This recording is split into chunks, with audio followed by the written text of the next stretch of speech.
Olá, meus amigos, juntos mais uma vez para o nosso estudo em grupo. Estamos lendo Evolução em Dois Mundos. Hoje vamos aprender sobre mediunidade e corpo espiritual, aura humana. Considerando-se toda a célula em ação por unidade viva, qual motor microscópico em conexão com usina mental, é claramente compreensível que todas as agregações celulares emitam radiações e que essas radiações se articulem através de sinergias funcionais, a se constituírem de recursos que podemos nomear por tecidos de força em torno dos corpos que as exteriorizam. É como se cada célula do nosso corpo tivesse uma célula equivalente perispiritual, certo? Ela encarna e desencarna constantemente. Todos os seres vivos, por isso, dos mais rudimentares aos mais complexos, se revestem de um halo energético que lhes corresponde à natureza. O homem, contudo, semelhante projeção surge profundamente enriquecida e modificada pelos fatores do pensamento contínuo, que, em se ajustando às emanações do campo celular, lhe modelam em derredor da personalidade. O conhecido corpo vital ou duplo etéreo de algumas escolas espiritualistas duplicata mais ou menos radiante da criatura. Nas reentrâncias e ligações sutis dessa túnica eletromagnética de que o homem se entraja, circula o pensamento. Olhe lá, viu? Circula o pensamento em volta desses corpos, colorindo-a com a vibração e imagens de que se constitui, aí exibindo em primeira mão as solicitações e os quadros que improvisa antes de irradiá-los no rumo dos objetos e das metas que demanda. É por isso que a espiritualidade competente nesse nível, basta olhar para a gente e sabe tudo a nosso respeito, porque eles podem ver essa coloração e até as nossas formas de pensamento. Aí temos nessa conjugação de forças fisioquímicas e mentais que a aura humana peculiar a cada indivíduo, interpenetrando-o ao mesmo tempo que parece emergir dele, a maneira de campo ovoide, não obstante a feição irregular em que se configura, valendo por espelho sensível em que todos os estados da alma se estampam com sinais característicos. E em todas as ideias se evidenciam, plasmando telas vivas, quando perduram em vigor da semelhança como um cinematógrafo comum. Fotosfera psíquica, entretecida em elementos dinâmicos, atende à cromática variada, segundo a onda mental que emitimos, retratando-nos todos os pensamentos em cores e imagens que nos respondem aos objetivos e escolhas enobrecedoras ou deprimentes. Mediunidade inicial. A aura é, portanto, a nossa plataforma onipresente em toda comunicação com as rotas alheias, anticâmara do espírito em todas as nossas atividades de intercâmbio com a vida que nos rodeia, através da qual somos vistos e examinados pelas inteligências superiores, sentidos e reconhecidos pelos nossos afins, e temidos e hostilizados ou amados e auxiliados pelos irmãos que caminham em posição inferior à nossa. Isso porque exteriorizamos, de maneira invariável, o reflexo de nós mesmos nos contatos de pensamento a pensamento, sem necessidade das palavras que as simpatias ou repulsões fundamentais. A gente sente bem-estar ou mal-estar junto das pessoas. Inconscientemente, nós estamos percebendo essa permuta. É por essa couraça vibratória, espécie de carapaça fluídica em que cada consciência constrói o seu ninho ideal, que começaram todos os serviços da mediunidade na Terra, considerando-se a mediunidade como atributo do homem encarnado para corresponder-se com os homens liberados do corpo físico. Essa obra de permuta, no entanto, foi iniciada no mundo sem qualquer direção consciente, porque, pela natural apresentação da própria aura, os homens melhores atraíram para si os espíritos humanos melhorados, cujo coração generoso se voltava, compadecido, para a esfera terrena, auxiliando os companheiros da retaguarda. e os homens rebeldes à divina lei, a lei divina, aliciaram a companhia de entidades da mesma classe, transformando em pontos de contato entre o bem e o mal, ou entre a luz e a sombra, que se digladiam na própria Terra. Pelas ondas de pensamento, a se enovelarem umas sobre as outras, segundo a combinação de frequência e trajeto, natureza e objetivo. Encontram-se as mentes semelhantes entre si, formando núcleos de progresso em que homens nobres assimilam as correntes mentais dos espíritos superiores para gerar trabalho edificante e educativo, originando processos vários de simbiose em que almas estacionárias se enquistam mutuamente, desafiando debalde os imperativos da evolução e estabelecendo obsessões lamentáveis a se elastecerem sempre novas, nas teias do crime ou na etiologia complexa das enfermidades mentais. A intuição foi, por esse motivo, o sistema inicial de intercâmbio, facilitando a comunhão das criaturas, mesmo à distância, para transfundi-las no trabalho sutil da telementação, nesse ou naquele domínio do sentimento e da ideia, por intermédio de remoinhos mensuráveis de força mental, assim como na atualidade, o remoinho eletrônico infunde em aparelhos especiais a voz ou a figura de pessoas ausentes em comunicação recíproca da radiotelefonia e na televisão. E nos dias de hoje, mais do que nunca, qualquer aparelho telefônico pode nos fazer ver qualquer pessoa à distância, ver e ouvir em tempo real. O que nessa época, 1958, não era possível. Sono e desprendimento. Releva, contudo, assinalar que, em se iniciando a criatura na produção do pensamento contínuo, o sono adquiriu para ela uma importância que a consciência em processo evolutivo até aí não conhecera. Usado instintivamente pelo elemento espiritual como recurso reparador no revezimento das células em serviço. Semelhante estado fisiológico carregou novas possibilidades de realização para quantos se consagrassem ao trabalho mais amplo de desejar e mentalizar. Ansiando livrar-se da fadiga física após determinada cota de tempo no esforço, na vigília diária, e por isso mesmo entregue ao relaxamento muscular. O homem operante e indagador adormecia com a ideia fixada a serviços de sua predileção. Amadurecido para pensar e lançando de si a substância de seus propósitos mais íntimos, ensaiou pouco a pouco, tal como aprendera vagarosamente, o desprendimento definitivo nas operações da morte, o desprendimento parcial do corpo sutil durante o sono, desenfaixando-o do veículo de matéria mais densa, embora sustentado, ligado a ele por laços fluídico-magnéticos, a se dilatarem levemente dos plexos e com mais segurança da fossa romboide. Encetado o processo de sonolência, com as reações motoras empobrecidas e impondo mecanicamente a si mesmo o descanso temporário, no auxílio às células fatigadas de tensão, isso desde as eras remotas em que o pensamento se lhe articulou com fluência e continuidade, permanece a mente, através do corpo espiritual, na maioria das vezes, justaposta ao veículo físico, à guisa de um cavaleiro que repousa ao pé do animal, de que necessita para a travessia do grande região, em complicada viagem, dando-lhe ensejo a recuperação de pastagem, enquanto ele se recolhe ao próprio íntimo, ensimesmando-se para refletir ou imaginar de conformidade com os problemas e inquietações, necessidades e desejos. Os textos ficaram mais fáceis, não é, queridos? Aspectos do desprendimento.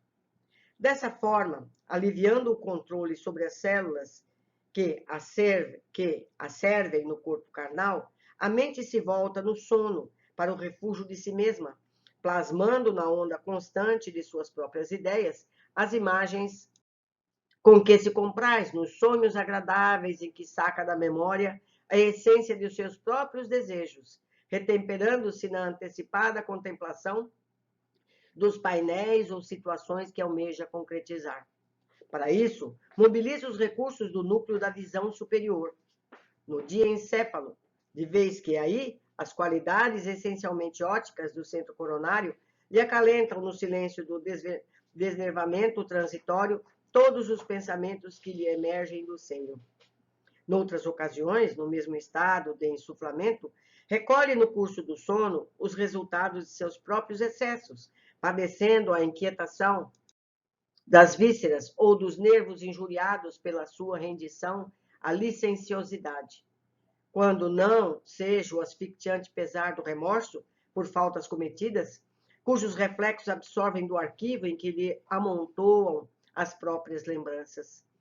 Numa e noutra condição, todavia, é a mente suscetível à influenciação dos desencarnados que, evoluídos ou não, lhes visitam o ser, atraídos pelos quadros que lhe filtram a aura, ofertando-lhe auxílio eficiente quando se mostra inclinada à ascensão de ordem moral, ou sugando-lhe as energias e assoprando-lhe sugestões infelizes quando, pela própria ociosidade ou intenção maligna, adere ao consórcio psíquico de espécie aviltante que lhe favorece a estagnação da preguiça ou envolve nas obsessões viciosas pelas quais se entrega a temíveis contratos com as forças sombrias.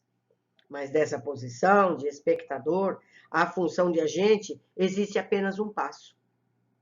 O pensamento contínuo, em fluxo insopitável, desloca-lhe a organização celular perispiritual à maneira do córrego que, em sua passagem, desarticula da gleba em que desliza todo um rosário de seixos, e assim como os seixos soltos seguem a direção da corrente, lapidando-se no curso dos dias, o corpo espiritual acompanha de início o impulso da corrente mental, que por ele extravasa, conscienciando-se muito vagarosamente no sono, que lhe propicia meia libertação. Mediunidade espontânea. Nessa fase primária de novo desenvolvimento, encontra-se, como é natural, ao pé dos objetos que lhe tomam interesse, e assim que o lavrador, no repouso físico, retoma em corpo espiritual ao campo em que semeia, entrando em contato com as entidades que amparam a natureza, o caçador volta para a floresta. O escultor regressa frequentemente no sono ao bloco de mármore de que aspira a desentranhar a obra-prima. O ceareiro do bem envolve a leira de serviço, em que se lhe desdobra a virtude e o culpado torna o local do crime, cada qual recebendo de espíritos afim os estímulos elevados ou degradantes de que se fazem merecedores. Consolidadas semelhantes relações com o plano espiritual, por intermédio da hipnose comum, começam na Terra os movimentos da mediunidade espontânea, porquanto os encarnados que demonstrassem capacidades mediúnicas mais evidentes pela comunhão menos estreita entre as células do corpo físico e do corpo espiritual, em certas regiões do campo somático, passaram das observações durante o sono às observações da vigília, a princípio fragmentárias, mas acentuáveis com o tempo, conforme os graus de cultura a que fossem expostos. Quanto menos densos os elos de ligação entre os implementos físicos e espirituais, nos órgãos da visão, mais amplas as possibilidades na clarividência, prevalecendo as mesmas normas para a claudiaudiência e para modalidades outras, no intercâmbio entre as duas esferas. Inclusive, as peculiaridades da materialização, pelas quais os recursos periféricos do citoplasma a se condensarem no ectoplasma da definição científica vulgar, se exteriorizam do corpo carnal do médium, na conjugação com as forças circulantes do ambiente, para a efêmera constituição das formas diversas. Nós vimos isso em Mecanismos da Mediunidade. Desde então, iniciou-se o correio entre o plano físico e o plano extrafísico. Mas porque a ignorância embotasse ainda a mente humana, os médiuns primitivos nada mais puderam realizar que a fascinação recíproca, ou a magia elementar, em que os desencarnados, igualmente inferiores, eram aproveitados por via hipnótica na execução de atividades materiais, mas sem qualquer alicerce na sublimação pessoal. Formação da mitologia. Apareceu então a Goércia, ou a magia negra, a qual As inteligências superiores opuseram a religião por magia divina, encetando-se a formação da mitologia em todos os setores da vida tribal. Numes familiares interessados em favorecer as tarefas edificantes para levantar a vida humana a nível mais nobre, foram caracterizadas à conta de deuses em diversas faixas da natureza. E realmente, através dos instrumentos humanos mobilizáveis, esses gênios tutelares incentivaram, por todas as formas possíveis, o progresso da agricultura e do pastoreio, das indústrias e das artes. A luta entre os espíritos retardados na sombra e os aspirantes da luz encontrou seguro apoio nas almas encarnadas que lhes eram irmãs. Desde essas eras recuadas, empenharam-se o bem e o mal em tremendo conflito que ainda está muito longe de terminar, com bases na mediunidade consciente ou inconsciente, técnica ou empírica. Função da doutrina espírita. Forçoso reconhecer, todavia, que a mediunidade na essência, quanto à energia elétrica em si mesma, nada tem a ver com os princípios morais que regem os problemas do destino e do ser. Dela podem dispor, pela espontaneidade com que se evidencia, sábios e ignorantes, justos e injustos, expressando-lhes, desse modo, a necessidade de condução reta, quanto à força elétrica exige disciplina a fim de auxiliar. Fazendo um parênteses, a mediunidade está disponível para todo mundo. Não precisa ser religioso, espírita, para você ter acesso. E você pode usar para o bem e para o mal. Certo? Mas lembrando sempre de ação e reação. Tudo que for feito tem que ser pago, assim como a luz elétrica. Você pode acender uma lâmpada como você pode eletrocutar alguém. Não é verdade? Este é o motivo por que os orientadores do progresso sustentam a doutrina espírita na atualidade do mundo, por chama divina, cristalizando fenômenos e objetivos, caracteres e faculdades, para que o Evangelho de Jesus seja de fato incorporado às relações humanas, como nas intervenções cirúrgicas, em que tecidos vão transplantados com êxito para a melhoria das condições orgânicas, é indispensável nos atenhamos ao impositivo das operações mediúnicas, pelas quais se efetuem proveitosas enxertias psíquicas com vistas à difusão do conhecimento superior. Mediunidade e vida. Eminentes fisiologistas e pesquisadores de laboratório procuraram fixar mediunidades e médiums a nomenclaturas e conceitos da ciência metapsíquica. Entretanto, o problema, como todos os problemas humanos, é mais profundo, porque a mediunidade já está adstrita à própria vida, não existindo por isso mesmo dois médiuns iguais, não obstante a semelhança no campo das impressões. Por outro lado, espiritualistas distintos julgam-se no direito de hostilizar-lhe os serviços e impedir-lhe a eclosão, encarecendo-lhe os supostos perigos, como se eles próprios, mentalizando os argumentos que avocam, não estivessem assimilando por via mediúnica as correntes mentais intuitivas, contendo interpretações particulares das inteligências desencarnadas que os assistem. A mediunidade, no entanto, é faculdade inerente à própria vida, e com todas as suas deficiências e grandezas, acertos e desacertos, é qual o dom da visão comum, peculiar a todas as criaturas, responsável por tantas glórias e tantos infortúnios na Terra. É como se fosse mais uma fonte de comunicação, os olhos, o nariz, a boca e a mediunidade. Ninguém se lembrará, contudo, de suprir os olhos, porque milhões de pessoas à face de circunstâncias imponderáveis da evolução, deles se tenham valido para perseguir e matar nas guerras de terror e destruição. Urge iluminá-los, orientá-los, esclarecê-los. Também a mediunidade não requisitará desenvolvimento indiscriminado, mas sim, antes de tudo, aprimoramento da personalidade mediúnica e nobreza de fins, para que o corpo espiritual, modelando o corpo físico e sustentando-o, possa igualmente erigir-se em filtro leal das esferas superiores, facilitando a ascensão da humanidade aos domínios da luz. Uberaba, 26 de março de 1958. Meus amigos, os textos estão ficando mais fáceis para a gente entender, porque vai chegando mais perto, por ser uma gênese, que começou lá na unicelular e vem progredindo, nós chegamos agora nos assuntos que nós já estamos mais acostumados a trabalhar, a estudar, não é verdade? Muito interessante. Eu fico por aqui hoje, esperando que vocês leiam, estudem esse capítulo e, se puder, me tragam algum esclarecimento também. Um abraço a todos vocês e eu espero a todos no próximo capítulo.